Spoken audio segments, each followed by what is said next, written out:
Hi friends, welcome back to the channel. If your laptop touchpad is not working, as you can see, my touchpad is not working. In this video, I will show you how to fix this issue. So I am using a HP laptop, and in this video, I will show you how to troubleshoot this issue.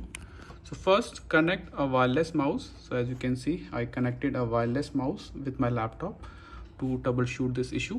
So first, connect a wireless mouse, then click on this up arrow key and you will see this touchpad icon here. Simply right click on it, then click on pointing device properties and you will get this window.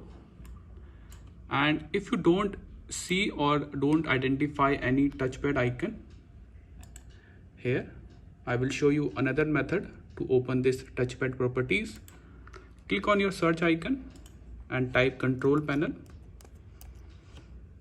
Then click on this control panel option. Now simply go to this view by icon and change it to small icons like this. Now click on this mouse option and you will see this touchpad properties. Now what you have to do is, currently this touchpad is disabled, so you have an option to enable this option. Click on enable to enable your touchpad. That's it. Now click on apply, then click on OK. That's it. Now you can see touchpad is working fine.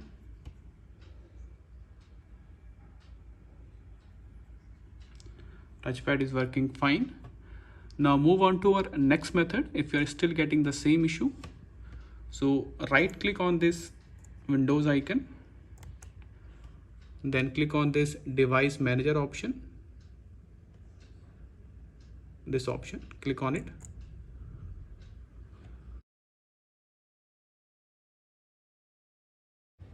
Now click on this option, mic and other pointing devices. Expand this option. So this is my touchpad driver. Right click on it, then click on update driver, then click on search automatically. So this option will update your touchpad driver. Then restart your system. And if you are still getting the same issue, now move on to our next step. Again, right click on your touchpad driver, then click on uninstall device. Do not tick this option, simply click on uninstall, then click on restart. So these are the some troubleshooting steps you can apply to fix your touchpad issue in your HP laptop.